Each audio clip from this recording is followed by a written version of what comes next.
महसूस की हो रहा कि काफ़ी लंबा वो करैक्टर से जिहड़ा कि निभा के डाकुआं दे करैक्टर दे विचों फिर एक नॉर्मल जिंदगी दे विच आए होगे। बड़ी सब तो पहले तो बड़ी खुशी है जी इस प्रोजैक्ट का हिस्सा होना ही मैनूं लगदा मेरे वास्ते बड़ी माण दी गल आ। मेरा नाम जॉन सिंह है बई, मैं जॉन दी सौं खा के आया। तू चाहे मैनूं बेअणखा कह चाहे कुछ कह, पर मैं मरना नहीं हैगा जी। फिल्म आई पहलां भी गई एक फिल्म, बट जिहड़ी ये फिल्म है ये तुसीं हिसाब लाओ भी छल्ला मुड़ के नहीं आया। फिल्म 29 जून 2022 ਨੂੰ ਰਿਲੀਜ਼ ਹੋਈ ਸੀ। ਉਦੋਂ ਤੋਂ ਲੈ ਕੇ ਹੁਣ ਤੱਕ ਕੋਈ ਹੋਰ ਫਿਲਮ ਨਹੀਂ ਕੀਤੀ। ਸਾਲ ਹੋ ਚੱਲਿਆ ਇਸੇ ਪ੍ਰੋਜੈਕਟ ਨਾਲ ਜੁੜਿਆ। ਭੈਣ ਲਈ ਭਰਾ ਤੋਂ ਵੱਡਾ ਕੋਈ ਸੂਰਮਾ ਨਹੀਂ ਹੁੰਦਾ, ਪਰ ਵੀਰੇ ਤੂੰ ਤਾਂ ਜਮਾ ਹੀ ਕੰਡਣੀ ਵੀ ਕਰ ਲਈ। ਇਸ ਘਰ ਦਾ ਇੱਕੋ ਹੀ ਬੈਲੀ ਬਹੁਤ ਆ, ਦੂਜੇ ਦਾ ਪਰ ਲੈਣ ਜਾਣਾ ਇਹਦੇ ਤੋਂ। ਦੋਸਤੀ 'ਚ ਕਰਦੀ ਯਾਰੀ 'ਚ ਕਰਦੀ। ਇਹ ਪ੍ਰੋਜੈਕਟ ਨਾ ਰੂਹ ਦਾ ਪ੍ਰੋਜੈਕਟ ਸੀਗਾ। ਜਿੰਨੇ ਵੀ, ਮੈਂ ਇਕੱਲਾ ਨਹੀਂ, ਜਿੰਨੇ ਵੀ ਇਸ ਪ੍ਰੋਜੈਕਟ ਨਾਲ ਬੰਦੇ ਜੁੜੇ ਸੀ ਉਹ ਸਾਰੇ ਰੂਹ ਨਾਲ ਹੀ ਜੁੜੇ ਸੀ। ਅੱਜ ਤੋਂ ਬਾਅਦ ਕੋਈ ਸ਼ਾਹੂਕਾਰ, ਰਾਜਾ, ਮਹਾਰਾਜਾ, ਕੋਈ ਪੁੱਛਿਆ ਤੁਹਾਨੂੰ ਤੰਗ ਨਹੀਂ ਕਰੂਗਾ। ਅਸੀਂ ਜਾਣ ਦੀ ਬਾਜੀ ਲਾ ਦਾਂਗੇ, ਤੁਹਾਨੂੰ ਓਏ ਨਹੀਂ ਕਹਿਣ ਦਿੰਦੇ। ਜੇ ਆਪਾਂ ਗੱਲ ਕਰੀਏ ਪੰਜਾਬੀ ਸਿਨੇਮਾ ਕਾਫੀ ਉਸ ਦੌਰ ਵੱਲ ਚਲਾ ਗਿਆ, ਕਮੇਡੀਅਨ ਸਿਨੇਮਾ ਬਣ ਕੇ ਰਹਿ ਗਿਆ। ਪਰ ਇੱਕ ਵਾਰ ਫਿਰ ਅਜਿਹਾ ਇਹ ਫਿਲਮ ਨੇ ਦਿਖਾਤਾ ਕਿ ਪੰਜਾਬੀ ਸਿਨੇਮੇ ਦੇ ਵਿੱਚ ਜਾਨ ਹੈਗੀ ਆ। ਹਲੇ ਆਪਾਂ ਕੱਲਾ ਨਹੀਂ ਕਹਿ ਸਕਦੇ ਕਿ ਸਿਨੇਮਾ ਸਿਰਫ ਕਮੇਡੀ ਬਣਿਆ। ਕਮੇਡੀ ਥੀਮ ਜ਼ਰੂਰ ਹੁੰਦਾ ਸੀ ਫਿਲਮਾਂ ਦਾ, ਬਟ ਫਿਲਮਾਂ ਕਈ ਰੰਗਾਂ ਦੀਆਂ ਬਣੀਆਂ ਵਿੱਚ ਕਈ ਫਿਲਮਾਂ ਕਈ ਦੌਰ ਦੀਆਂ ਆਈਆਂ ਨੇ ਵਿੱਚ। ਇੰਡੋਜ਼ ਟੀਵੀ ਦੇਖ ਰਹੇ ਸਾਰੇ ਦਰਸ਼ਕਾਂ ਦਾ ਮੈਂ ਹਰਜਿੰਦਰ ਸਿੰਘ ਢਿੱਲੋਂ ਨਿੱਘਾ ਸਵਾਗਤ ਕਰਦਾ। ਤਾਂ ਅੱਜ ਅਸੀਂ ਇੱਕ ਬੇਹੱਦ ਖਾਸ ਜਿਹੜੀ ਕਿ ਮੁਲਾਕਾਤ ਆ ਉਹ ਲੈ ਕੇ ਪਹੁੰਚੇ ਹਾਂ। ਬੜੇ ਲੰਮੇ ਸਮੇਂ ਤੋਂ ਉਡੀਕ ਸੀ ਕਿ ਜਰਨੈਲ ਭਾਜੀ ਹੋਰਾਂ ਦੇ ਨਾਲ ਗੱਲਬਾਤ ਕੀਤੀ ਜਾਵੇ, ਤਾਂ ਪਹਿਲਾਂ ਅਸੀਂ ਸਵਾਗਤ ਕਰਾਂਗੇ ਜੀ। ਬਹੁਤ ਸਵਾਗਤ ਹੈ। ਸਤਿ ਸ਼੍ਰੀ ਅਕਾਲ ਜੀ, ਧੰਨਵਾਦ ਜੀ ਬਹੁਤ। ਸ਼ੁਰੂਆਤ ਇੱਥੋਂ ਕਰ ਲਈਏ ਕਿ ਪਹਿਲਾਂ ਤਾਂ ਮਹਿਸੂਸ ਕੀ ਹੋ ਰਿਹਾ ਕਿ ਕਾਫੀ ਲੰਮਾ ਉਹ ਕਰੈਕਟਰ ਸੀ ਜਿਹੜਾ ਕਿ ਨਿਭਾ ਕੇ ਡਾਕੂਆਂ ਦੇ ਕਰੈਕਟਰ ਦੇ ਵਿੱਚੋਂ ਫਿਰ ਇੱਕ ਨੋਰਮਲ ਜ਼ਿੰਦਗੀ ਦੇ ਵਿੱਚ ਆਏ ਹੋਗੇ। ਮਹਿਸੂਸ ਕੀ ਹੋ ਰਿਹਾ ਹੈਗਾ? ਬੜੀ ਸਭ ਤੋਂ ਪਹਿਲਾਂ ਤਾਂ ਬੜੀ ਖੁਸ਼ੀ ਹੈ ਜੀ ਇਸ ਪ੍ਰੋਜੈਕਟ ਦਾ ਹਿੱਸਾ ਹੋਣਾ ਹੀ ਮੈਨੂੰ ਲੱਗਦਾ ਮੇਰੇ ਵਾਸਤੇ ਬੜੀ ਮਾਣ ਦੀ ਗੱਲ ਆ ਕਿ ਮੌੜ ਦੇ ਵਿੱਚ ਮੈਨੂੰ ਸੇਵਾਵਾਂ ਨਿਭਾਉਣ ਦਾ ਮੌਕਾ ਮਿਲਿਆ। ਕਿਉਂਕਿ ਹਿਸਟਰੀ ਰੀਕ੍ਰੀਏਟ ਹੋਈ ਆ। ਪਹਿਲਾਂ ਕਿਤਾਬਾਂ ਲਿਖੀਆਂ ਜਾਂਦੀਆਂ ਸੀ, ਕਿੱਸੇ ਸੁਣਾਏ ਜਾਂਦੇ ਸੀ, ਢਾਡੀ ਤੂੰਬਿਆਂ ਨਾਲ ਲੋਕ ਗੀਤ ਗਾਏ ਜਾਂਦੇ ਸੀ। ਅੱਜ ਫਿਲਮ ਆ ਗਿਆ ਜੀ। ਫਿਲਮ ਆਈ ਪਹਿਲਾਂ ਵੀ ਗਈ ਇੱਕ ਫਿਲਮ, ਬਟ ਜਿਹੜੀ ਇਹ ਫਿਲਮ ਹੈ ਇਹ ਤੁਸੀਂ ਹਿਸਾਬ ਲਾਓ ਵੀ ਛੱਲਾ ਮੁੜ ਕੇ ਨਹੀਂ ਆਇਆ। ਫਿਲਮ 29 ਜੂਨ 2022 ਨੂੰ ਰਿਲੀਜ਼ ਹੋਈ ਸੀ। ਉਦੋਂ ਤੋਂ ਲੈ ਕੇ ਹੁਣ ਤੱਕ ਕੋਈ ਹੋਰ ਫਿਲਮ ਨਹੀਂ ਕੀਤੀ ਮੈਂ। ਸਾਲ ਹੋ ਚੱਲਿਆ ਇਸੇ ਪ੍ਰੋਜੈਕਟ ਨਾਲ ਹੀ ਜੁੜਿਆ ਨੇ।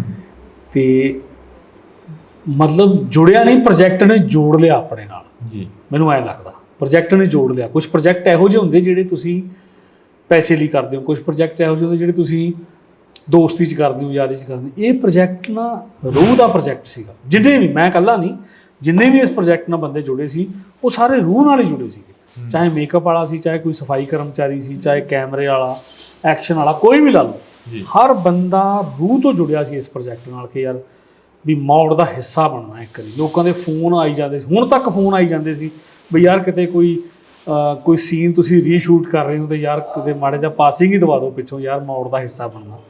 ਸੋ ਤੁਸੀਂ ਸੋਚ ਸਕਦੇ ਹੋ ਕਿ ਜਿਸ ਹਿਸਾਬ ਨਾਲ ਇਸ ਫਿਲਮ ਨੂੰ ਲੈ ਕੇ ਲੋਕਾਂ 'ਚ ਐਕਸਾਈਟਮੈਂਟ ਸੀਗੀ, ਪ੍ਰੋਜੈਕਟ ਕਿੱਡਾ ਵੱਡਾ ਹੋਊਗਾ ਜੀ। ਬਈ ਜੀ, ਜੇ ਆਪਾਂ ਗੱਲ ਕਰੀਏ ਪੰਜਾਬੀ ਸਿਨੇਮਾ ਕਾਫੀ ਉਸ ਦੌਰ ਵੱਲ ਚਲਾ ਗਿਆ, ਕਮੇਡੀਅਨ ਸਿਨੇਮਾ ਬਣ ਕੇ ਰਹਿ ਗਿਆ। ਪਰ ਇੱਕ ਵਾਰ ਫਿਰ ਅਜਿਹਾ ਇਹ ਫਿਲਮ ਨੇ ਦਿਖਾਤਾ ਕਿ ਪੰਜਾਬੀ ਸਿਨੇਮੇ ਦੇ ਵਿੱਚ ਜਾਨ ਹੈਗੀ ਆ। ਹਲੇ ਸਾਡੀ ਵਿਰਾਸਤ ਆ ਜਿਹੜੀ ਉਹ ਪੰਜਾਬੀ ਸਿਨੇਮੇ ਦੇ ਵਿੱਚ ਜਿਉਂਦੀ ਜਾਗਦੀ ਹੈ। ਹਾਂਜੀ, ਨਹੀਂ ਇਹ ਨਹੀਂ ਕਹਿ ਸਕਦੇ ਕਿ ਕਮੇਡੀ ਜ਼ਰੂਰੀ ਨਹੀਂ, ਕਮੇਡੀ ਵੀ ਜ਼ਰੂਰੀ ਹੈ। ਦੇਖੋ ਲੋਕ ਐਂਟਰਟੇਨਮੈਂਟ ਲਈ ਜਾਂਦੇ ਨੇ। ਸਿਨੇਮਾ ਕੀ ਹੈ? ਸਿਨੇਮਾ ਦਾ ਮਤਲਬ ਹੈ ਐਂਟਰਟੇਨਮੈਂਟ। ਜਦੋਂ ਲੋਕਡਾਊਨ ਸੀਗਾ ਤੇ ਲੋਕਾਂ ਦੇ ਤਰਾਹ ਨਿਕਲੇ ਪਏ ਸੀ ਵੀ ਯਾਰ ਕਦੋਂ ਇੱਕ ਵਾਰੀ ਸਿਨੇਮੇ 'ਚ ਬਹਿ ਕੇ ਵੇਖੀਏ ਫਿਲਮ। ਨੈਟਫਲਿਕਸ ਤੇ ਛੋਟੇ ਟੀਵੀਆਂ ਤੇ ਵੇਖ ਕੇ ਅੱਕ ਗਏ। ਜਿਹੜਾ ਉਹ ਕਾਲਾ, ਹਰ ਪਾਸੇ ਹਨੇਰਾ ਤੇ 70 ਫੁੱਟ ਦੀ ਸਕਰੀਨ, ਡੋਲਬੀ ਸਾਊਂਡ, ਉਹ ਇਫੈਕਟ, ਉਹ ਵੱਡੇ ਵੱਡੇ ਕਰੈਕਟਰ ਦਿਖਣਾ, ਹੱਥ 'ਚ ਪੌਪਕੌਰਨ, ਕੋਲਡ ਡਰਿੰਕ ਲੈ ਕੇ ਬੈਠੇ ਆ। ਮਤਲਬ ਸਿਰਫ ਫੋਕਸ ਹੀ ਸਿਰਫ ਸਕਰੀਨ ਦੇ ਉੱਤੇ ਆ। ਜਿਹੜਾ ਉਹ ਮੈਜਿਕ ਹੈ ਨਾ, ਉਹ ਜਾਦੂ ਹੈ ਜਿਹੜਾ, ਉਹ ਸਿਰਫ ਸਿਨੇਮੇ 'ਚ ਹੀ ਦਿਖ ਸਕਦਾ। ਉਹਦੇ ਵਿੱਚ ਹੁਣ ਕਈ ਰੰਗ ਨੇ ਜੀ। ਕਮੇਡੀ ਵੀ ਹੈ, ਰੋਮਾਂਸ ਵੀ ਹੈ, ਐਕਸ਼ਨ ਵੀ ਹੈ, ਡਰਾਮਾ ਵੀ ਹੈ, ਸੈਡਨੈਸ ਵੀ ਹੈ, ਕਈ ਚੀਜ਼ਾਂ ਨੇ ਉਹਦੇ ਵਿੱਚ। ਆਪਾਂ ਕੱਲਾ ਨਹੀਂ ਕਹਿ ਸਕਦੇ ਕਿ ਸਿਨੇਮਾ ਸਿਰਫ ਕਮੇਡੀ ਬਣਿਆ। ਕਮੇਡੀ ਥੀਮ ਜ਼ਰੂਰ ਹੁੰਦਾ ਸੀ ਫਿਲਮਾਂ ਦਾ, ਬਟ ਫਿਲਮਾਂ ਕਈ ਰੰਗਾਂ ਦੀਆਂ ਬਣੀਆਂ ਵਿੱਚ ਕਈ ਫਿਲਮਾਂ ਕਈ ਦੌਰ ਦੀਆਂ ਆਈਆਂ ਨੇ ਵਿੱਚ। ਜਿੱਦਾਂ ਹੁਣ ਛੱਲਾ ਸੀ ਜਾਂ ਸੱਜਣ ਸਿੰਘ ਰੰਗਰੂਟ ਸੀ, ਇੱਦਾਂ ਦੀ ਕਈ ਫਿਲਮਾਂ ਜਿਹੜੀਆਂ ਸਿਚੁਏਸ਼ਨਲ ਫਿਲਮਸ ਆਈਆਂ ਸੀ ਕਿਸੇ ਕਿਰਦਾਰ ਨੂੰ ਲੈ ਕੇ। ਪਰ ਇਹ ਥੋੜ੍ਹੀ ਜਿਹੀ ਕਿ ਟਿਪੀਕਲ ਕਿਸੇ ਕਰੈਕਟਰ ਦੇ ਉੱਤੇ ਫਿਲਮ ਹੈ, ਇੱਕ ਵੱਡੇ ਲੋਕ ਨਾਇਕ ਦੇ ਉੱਤੇ ਫਿਲਮ ਆ। ਤੇ ਮਤਲਬ ਮੈਨੂੰ ਲੱਗਦਾ ਕਿ ਪੰਜਾਬੀ ਆਡੀਅנס ਚਾਹੇ ਉੱਧਰ ਦੀ ਚਾਹੇ ਇੱਧਰ ਦੀ ਆ, ਇਹਨੂੰ ਪਸੰਦ ਜ਼ਰੂਰ ਕਰੋ। ਬੜੀ ਵਾਰ ਦੇਖਿਆ ਕਿ ਲੋਕ ਨਾਇਕਾਂ ਨੂੰ ਅੱਜ ਕੱਲ੍ਹ ਕਿਤਾਬਾਂ ਦੇ ਵਿੱਚੋਂ ਅਲੋਪ ਕਰ ਦਿੱਤਾ ਗਿਆ, ਜਿਹੜਾ ਕਿ ਸਕੂਲਾਂ ਦੇ ਵਿੱਚ ਪੜ੍ਹਦੇ ਸੀ। ਕਦੇ ਨੱਥੇ ਦੇ ਰੂਪ ਦੇ ਵਿੱਚ ਲੋਕ ਨਾਇਕ ਨੂੰ ਪੇਸ਼ ਕੀਤਾ ਜਾਂਦਾ ਸੀ, ਕਦੇ ਕਿਸੇ ਹੋਰ ਨਾਮ ਦੇ ਵਿੱਚ ਲੋਕ ਨਾਇਕ ਨੂੰ ਪੇਸ਼ ਕੀਤਾ ਗਿਆ ਸੀ, ਪਰ ਉਹ ਅਲੋਪ ਹੁੰਦਾ ਨਜ਼ਰ ਆਇਆ। ਇਸ ਫਿਲਮ ਦੇ ਆਉਣ ਨਾਲ ਦੁਬਾਰਾ ਫੇਰ ਉਹ ਸਕੂਲਾਂ ਦੇ ਵਿੱਚ ਦੌਰ ਚੱਲੂਗਾ। ਦੇਖੋ ਜੀ, ਇਹ ਸਰਕਾਰ ਨੂੰ ਚਾਹੀਦਾ ਦੌਰ ਚਲਾਉਣਾ। ਜੇ ਸਾਡੇ ਲੋਕ ਨਾਇਕ ਹੀ ਮੁੱਕ ਗਏ, ਕਹਿੰਦੇ ਨਾ ਵੀ ਜਿਹੜੀ ਬੱਕਰੀ ਸ਼ੇਰ ਦੀ ਜੂਹ ਵੜ ਜੇ ਉਹਦੇ ਹੱਡ ਵੀ ਨਹੀਂ, ਉਹਦੀ ਖਲ ਵੀ ਨਹੀਂ।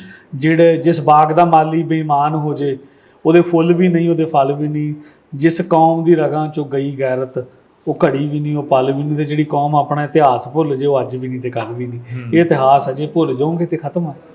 ਇਹ ਤੁਹਾਡੀਆਂ, ਮੈਨੂੰ ਤਾਂ ਲੱਗਦਾ ਕਿ ਤੁਹਾਡੇ ਖੂਨ ਦੀਆਂ ਰਗਾਂ ਦੇ ਵਿੱਚ ਜਿਹੜੀਆਂ ਨਾੜੀਆਂ ਨੇ ਉਹਨਾਂ ਦੇ ਵਿੱਚ ਚੱਲਣਾ ਚਾਹੀਦਾ ਹੈ। ਤੁਸੀਂ ਜਦੋਂ ਵੀ ਗੱਲ ਕਰੋ ਘਰ ਦੇ ਵਿੱਚ ਬੱਚਿਆਂ ਨੂੰ, ਸਾਡੇ ਕਿਉਂ ਬੱਚੇ ਸਾਡੇ ਗਲੈਡੀਏਟਰ ਨੂੰ ਯਾਦ ਕਰਨ, ਕਿਉਂ ਸਾਡੇ ਬੱਚੇ ਪ੍ਰਿੰਸ ਆਫ ਪਰਸੀਆ ਨੂੰ ਯਾਦ ਕਰਨ, ਕਿਉਂ ਉਹ ਗੇਮ ਆਫ ਥਰੋਨ ਵਾਲੇ ਪਾਸੇ ਨੂੰ ਜਾਣ, ਕਿਉਂ KGF ਵੇਖਣ, RRR ਵੇਖਣ, ਜਿਹੜੇ ਕਿ ਫਿਕਸ਼ਨਲ ਹੀਰੋ ਨੇ ਲਿਖੇ ਹੋਏ।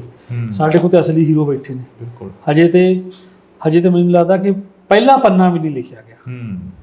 ਜੇ ਨਾਇਕਾਂ ਦੀ ਗੱਲ ਕਰੀਏ ਤੇ ਜੂਨਾ ਮੋੜ, ਕਿਸ਼ਨਾ ਮੋੜ ਉਸ ਪੰਨੇ ਦੇ ਵਿੱਚ ਪਹਿਲੀ ਲਾਈਨ ਦੇ ਵਿੱਚ ਆਉਂਦੇ ਨੇ। ਇੱਕ ਲਾਈਨ ਲਿਖੀ ਗਈ ਆ ਤੇ ਹਜੇ ਪੂਰੀ ਕਿਤਾਬ ਪਈ ਆ, ਪੰਨੇ ਨਹੀਂ ਪੂਰੀ ਕਿਤਾਬ ਪਈ ਆ। ਬਿਲਕੁਲ ਜੇ ਵੇਖਿਆ ਜਾਵੇ ਤੇ ਇਹ ਬਣੂਗਾ ਸਿਨੇਮਾ। ਉਹ ਸਿਨੇਮਾ ਵੀ ਮੁੱਕਣਾ ਨਹੀਂ, ਉਹ ਜ਼ਰੂਰੀ ਆ। ਉਹ ਸਿਨੇਮਾ, ਉਹ ਇੰਟਰਟੇਨਮੈਂਟ ਆ। ਇਹ ਸਿਚੁਏਸ਼ਨਲ ਸਿਨੇਮਾ, ਇਤਿਹਾਸ ਹੈ, ਇਹ ਨਾਲ ਰਹਿਣਾ ਵਾ। ਬਿਲਕੁਲ ਸਾਡੇ ਲਾਣੇ ਜੋਣੇ ਸੁੱਚਿਆਂ ਦੇ ਸਿੱਧੂ ਮੂਸੇਵਾਲੇ ਨੇ ਗਾਇਆ ਤਾਂ ਉਸ ਤੋਂ ਬਾਅਦ ਸੁੱਚਾ ਸੂਰਮਾ ਤੇ ਜਿਹੜੀਆਂ ਫਿਲਮਾਂ ਸੀ, ਅੱਜ ਤੋਂ 2-3 ਦਹਾਕੇ ਪਹਿਲਾਂ ਇੱਕ ਫਿਲਮ ਬਣੀ, ਤਾਂ ਉਸ ਤੋਂ ਬਾਅਦ ਜਿਹੜੇ ਉਹ ਕਿਰਦਾਰ ਸੀ ਉਹਨਾਂ ਨੂੰ ਫੇਰ ਇੱਕ ਵਾਰ ਦੇਖੋ, ਜਦੋਂ ਜਿਹੜਾ ਦੌਰ ਸੀ ਉਹ ਕਾਲਾ ਦੌਰ ਜਿਹਨੂੰ ਅਸੀਂ ਕਹਿੰਦੇ ਆ ਪੰਜਾਬ ਦੇ ਵਿੱਚ, ਉਸ ਦੌਰ ਦੇ ਵਿੱਚ ਸਰਕਾਰਾਂ ਦੀਆਂ ਕੁਝ ਪਾਲਿਸੀਜ਼ ਸੀਗੀਆਂ ਕਿ ਲੋਕਾਂ ਨੂੰ ਇਸ ਪਾਸਿਓਂ ਹਟਾ ਕੇ ਥੋੜ੍ਹਾ ਜਿਹਾ ਕਲਚਰ ਵਾਲੇ ਪਾਸੇ ਨੂੰ, ਨੱਚਣ ਟੱਪਣ ਵਾਲੇ ਪਾਸੇ ਨੂੰ ਉੱਧਰ ਪਾਇਆ ਜਾਵੇ।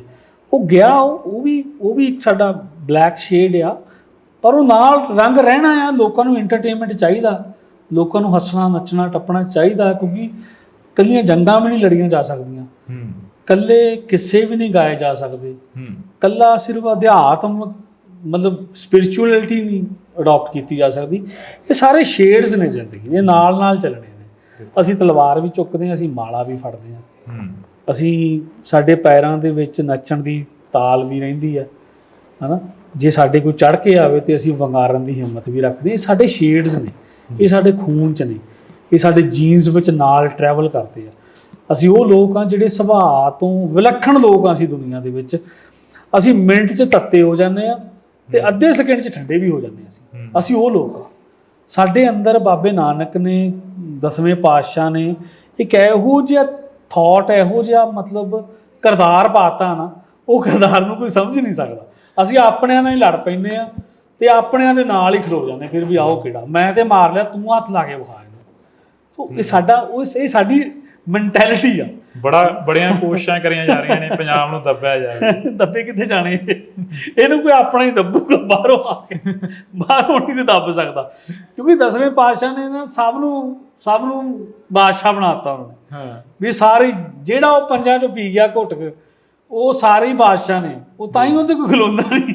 ਉਹ ਕਹਿੰਦੇ ਵਿੱਚ ਆ ਕਿਲਾ ਜਿੱਤ ਲਿਆ, ਹੁਣ ਕੌਣ ਬਾਦਸ਼ਾਹ ਬਣੂਗਾ। ਉਹ ਵੇਖਦਾ, ਕਹਿੰਦਾ ਵੀ ਜਿੰਨੇ 5-7 ਹਜ਼ਾਰ 10,000 ਖੜੇ ਸਾਰੇ ਹੀ ਬਾਦਸ਼ਾਹ ਨੇ, ਹੁਣ ਕਿਹਨੂੰ ਬਿਠਾਈਏ। ਸੋ ਤਾਂ ਉਹ ਦਿੱਲੀ ਤੇ ਕਬਜ਼ਾ ਨਹੀਂ ਕਰ ਸਕੇ। ਬਿਲਕੁਲ। ਸੋ ਮੇਰੀ ਗੱਲ ਸਮਝੇ, ਸਾਡੀ ਆਈਡੀਓਲੋਜੀ, ਸਾਡੀ ਸੋਚ ਵਿੱਚ ਇਹ ਵਿਲੱਖਣ ਚੀਜ਼ ਸਾਡੀ, ਇਹ ਰਹਿਣੀ ਹੈ ਸਾਰੀ ਜ਼ਿੰਦਗੀ, ਇਹ ਸਾਡੇ ਨਾਲ ਹੀ ਚੱਲਣੀ ਹੈ, ਸਾਡੀਆਂ ਆਉਣ ਵਾਲੀਆਂ ਨਸਲਾਂ ਦੇ ਨਾਲ ਵੀ ਚੱਲੂਗੀ, ਹੈ ਨਾ।